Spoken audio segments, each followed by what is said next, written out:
안녕하세요, 티켓시랜드입니다. 안녕하세요, TKC 숑나입니다. 3월 26일 금요일 추천 게시글 살펴보겠습니다. 테슬라 모델 Y를 사는 5가지 이유. 수아빠빠님께서 공유해주신 글이고요. 전기차 초창기 시절에 BMW i3를 아주 짧게 탔었다고 하고요. 지금은 모델 3 퍼포먼스를 1년 3개월째 타고 있고요. 모델 Y 스탱, 롱, 아이오닉 5 예약을 넣고 그럼 예약을 3개를 넣으신 거네요. 기다리고 있는 주문자입니다. 모델 Y 스탠다드는 이제 단종됐죠. 애기 2명 아빠이자 전기차 유저 입장에서 모델 Y를 사는 이유 5가지를 정리해 보셨다고 합니다. 모델 Y를 사야 하는 5가지 이유. 첫 번째 이유는요, OTA입니다. 오버 디 에어. 온라인을 통해서 업데이트가 되는 기능. 내가 느끼는 테슬라 넘버원 장점은 가속력도 오토파일럿도 주행거리도 아닌 OTA. 랜드님 지난번에 한번 말씀하셨잖아요. 네네. 테슬라의 가장 큰 장점은 OTA다. 아이오닉 5에 OTA가 들어갔다면 아마도 90% 이상 아이오닉 5를 샀을 거라고 하시네요. 모델 3와 모델 Y는 너무 비슷하다. SUV냐 세단이냐 이 차이만 있는 거지 거의 부품의 75% 이상을 공유한다고 합니다. 실제로도.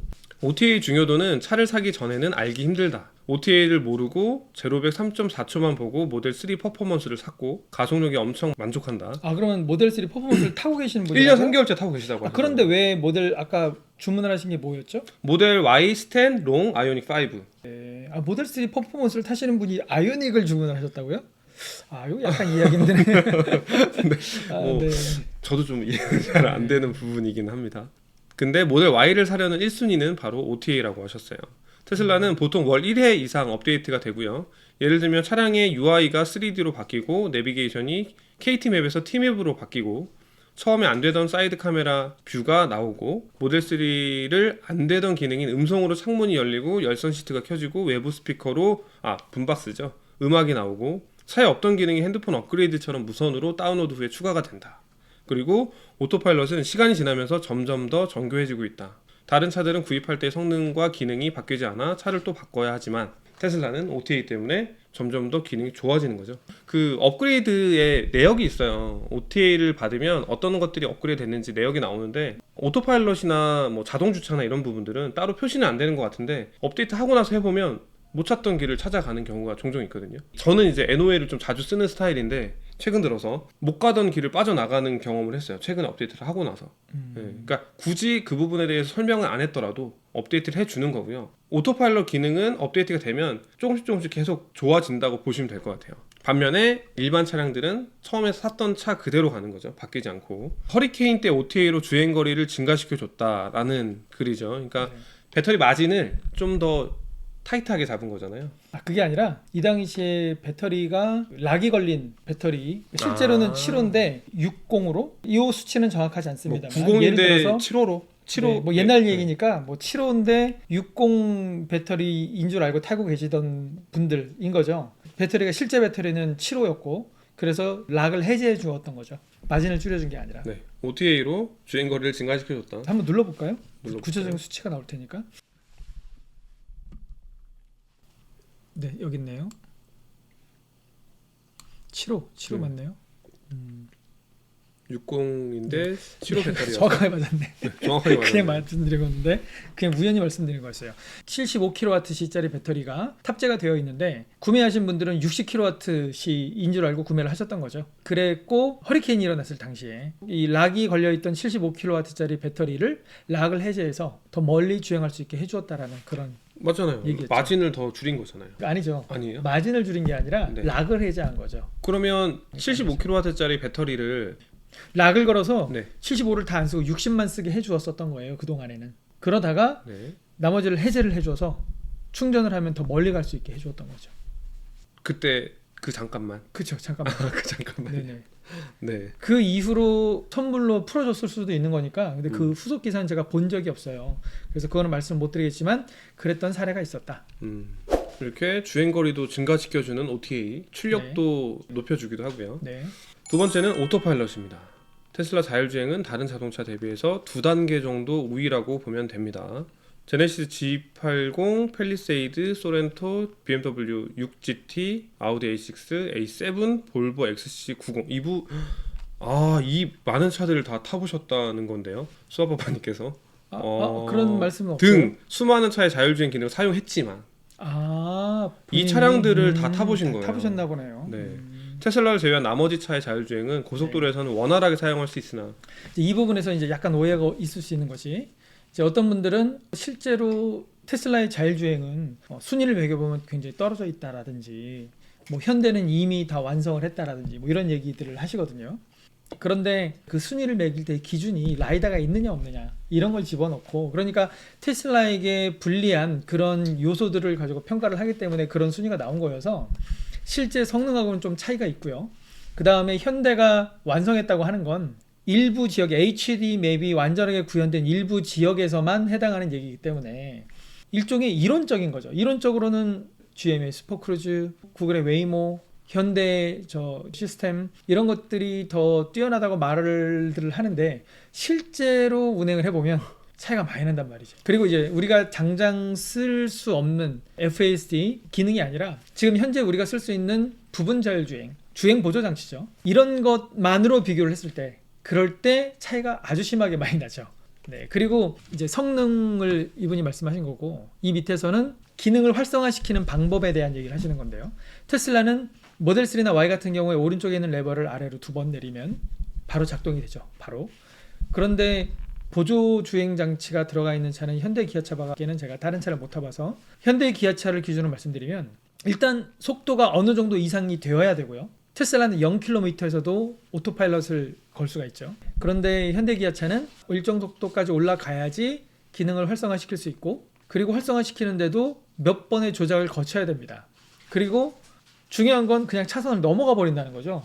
이해할 수가 없죠. 테슬라를 타시는 분들은 만약에 테슬라가 차선을 넘어가는 상황이 된다 그러면은 오토파일럿이 큰 소리를 내면서 풀리겠죠. 그런 경우는 정말 극히 드물게 일어나는 예를 들어서 설악산 올라갈 때 그럴 때나 볼 수 있는 거지 보통 때는 볼 수가 없는 거예요. 차선을 넘어간다라는 것. 근데 현대 기아차는 차선 잘 넘어갑니다. 비교해서 시연한 영상도 있고 하니까 그런 거 보시면은 아실 거고요. 제가 이제 테슬라를 좋아하고 테슬라를 타기 때문에 이런 말씀을 드리는 것이 아니라 이제 현대 기아차도 제가 하도 호기심이 많아서 많이 타봐서 제가 느낀 경험을 말씀드린 거라는 거 참고해 주시고요. 레인 키핑이 좀 메인인 것 같아요. 차선을 지키는 그렇죠. 쪽으로 좀 네. 세팅이 되어 있어서 조금만 곡선이 나와도 그게 해제가 되더라고요. 얼마 전에 이제 사고가 나가지고 대차로 BMW 520i를 받았어요. 네. 연식이 좀 최근 거여서 인테리어나 뭐 그런 부분들이 상당히 세련됐더라고요. 그래서 네. 어쨌든 저는 가다서다를 반복하는 구간에서 내가 운전하고 싶지가 않으니까 네. 네, 레인 키핑을 딱 켰는데 조금만 곡선이 나오면 해제가 돼요. 그래서 이게 차이가 많이 나는구나. 실질적으로는 그렇게 저도 느꼈고요. 더 무서운 점은 OTA로 점점 더 정교해진다는 거. 이게 엄청난 메리트죠. 처음에 차를 받았을 때 그 상태로 폐차할 때까지 타는 게 아니라 계속 좋아진다는 거. 그래서 중고차 감가가 적은 거고요.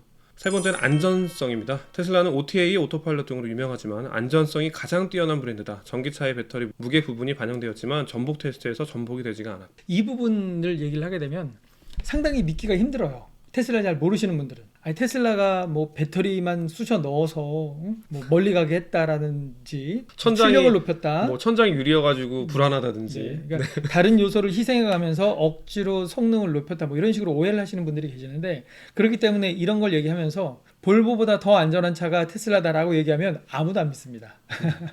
근데 그게 저희들 주장이 아니라 실제로 NHTSA에서 조사한 점수표에 의해서 입증이 된 부분이고 저 전복 테스트에서도 입증이 되고 실제 사고에서도 인명피해 같은 걸 보면 물론 테슬라 사고 나서 사망사고가 일어나는 경우도 있었죠. 하지만 비율을 따지자면 실제 현실에서도 많이 입증이 된 브랜드다라고 말씀을 드릴 수 있을 것 같아요. 네, NHTSA에서 모델 Y 충돌 테스트 최고 등급 별 5개를 부여했고 과거에 3나 X나 S에서도 별 5개를 받았죠. 가족들이 타는 차이기 때문에 안전성이 굉장히 중요하고요. 네. 패밀리카니까요.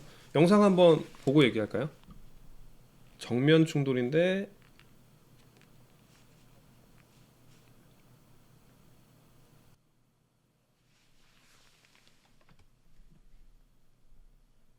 이렇게 보면은 일반 차랑 크게 다르지 않다라고 생각하실 수도 있을 것 같아요.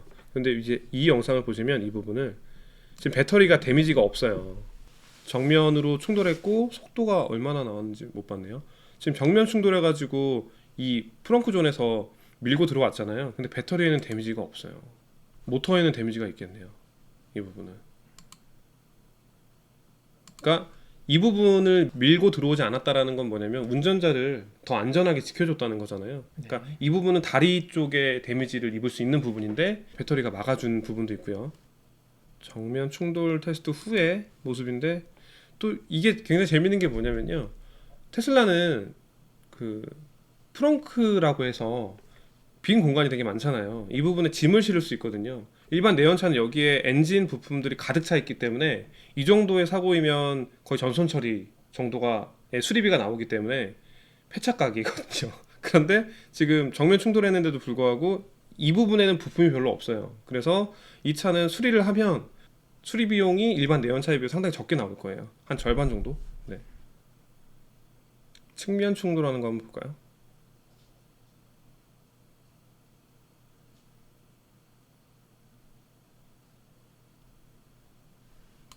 안쪽으로 많이 밀고 들어오진 않은 것 같아요. 비교해 볼 수 있는 차가 있으면 더 좋을 것 같은데 동일한 테스트에서 승객이 충격을 받았지만 안쪽으로는 딱 이만큼까지만, 여긴 지금 에어백이잖아요, 사이드 에어백, 크게 더 밀고 들어온 부분은 안 보이거든요.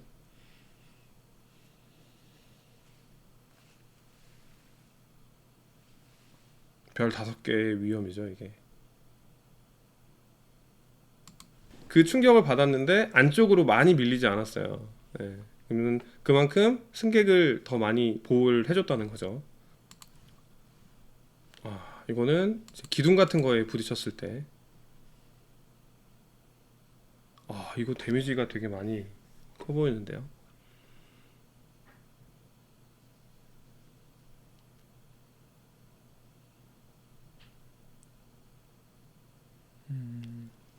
역시 사이드로 받으니까 저 튼튼한 네, 지붕도 깨지네요. 깨졌네요 지붕도. 얼마나 먹었는지. 이 정도면은 이 라인을 보시면 이 라인이 많이 밀린 것 같진 않거든요. 네.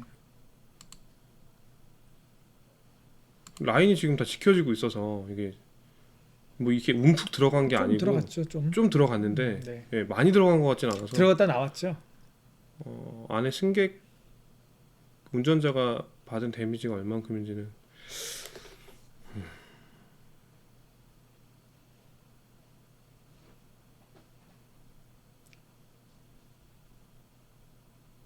이 정도 먹었네요. 이렇게 세로로. 네, 이렇게 충돌 테스트 영상 한번 봤고요. 일반적인 내연차와 비교를 해봤을 때 어느 정도인지 감이 좀 안 오는 게 좀 아쉽기는 한데 많이 들어간 것 같진 않거든요. 근데 얘만 보니까 뭐야 많이 들어갔네 할 수도 있으니까요. 네 번째 이유는 주행거리입니다. 모델 Y 롱레인지의 국내 인증 주행거리는 511km고요. 국내 전기차 최초로 500km가 넘었다고 합니다. 한 달에 1000km 타는 짧은 출퇴근 거리에 운전자분들은 한 달에 2번 충전하면 된다는 얘기입니다. 사실 이거보다 좀 더 해야 됩니다. 충전 시설은 집밥, 회사밥이 없어도 도전해볼 수 있을 정도로 주행거리가 길다는 뜻이고요. 모델 Y 퍼포먼스도 주행거리가 448km로 한 50km, 60km 정도가 짧지만 컴포트 모드로 전비 운전을 하면 주행거리는 비슷할 것 같습니다. 5번째 이유는 공간성이고요. 모델 3에서는 스피커를 5번째 이유로 썼지만 스피커가 너무 좋아서 신형 R8의 뱅앤 올립슨, 911의 보스, 렉서스의 LS 마크 레빈슨과 대적해서 질 것 같지가 않다고 하셨고요. 스피커도 동일한 스피커잖아요. 모델 3와 모델 Y의 스피커는요. 하지만 모델 Y의 장점 베스트 5에는 스피커보다 공간성일 것 같다고 하셨습니다. 재원을 살펴보면요, 아이오닉 5와 비교한 거고요. 전장에서는 116mm가 더 크고요. 차 길이를 얘기하는 거죠. 차 폭은 31mm가 더 넓은 거고요. 전고는 19mm가 더 높은 거죠. 휠베이스는 11cm가 더 짧은 거고요. 아이오닉 5는 투싼 정도의 재원이고요. 모델 Y는 산타페 정도의 재원이라고 이해하시면 될 것 같습니다. 아이오닉 5가 휠베이스가 넓은 부분이 있지만 전장, 전폭, 전고, 트렁크 용량 등 차 등급이 한 급 위라서 모든 부분이 넉넉합니다. 모델 Y 얘기죠. 4인 가족 기준으로 여행을 다녀도 편할 것 같고 향후에 7인승 모델도 국내 출시 예정입니다. 트렁크 공간이고요. 넉넉한 2열, 500ml 물병 놓고 비교사 찍어주신 거죠. 광활합니다. 이 옆에도 엄청 공간이 많이 나와요. 트렁크의 지하 공간의 깊이 보시면 2리터짜리 물병 넣어도 충분히 다 수납 뚜껑 닫힐 것 같아요. 그리고 이건 3열이고요. 3열에 카시트 설치했을 때 모델 Y 롱레인지 퍼포먼스 가격이 6천에서 7천만 원 선, 보조금 받은 이후의 가격이죠. BMW X3, 벤츠, GLB, GLC와 경쟁하는 모델이 될 듯합니다. 이렇게 해서 테슬라 모델 Y를 사야 하는 5가지 이유 한번 살펴봤고요. 정보 공유해주신 수아빠바님 감사합니다. 감사합니다.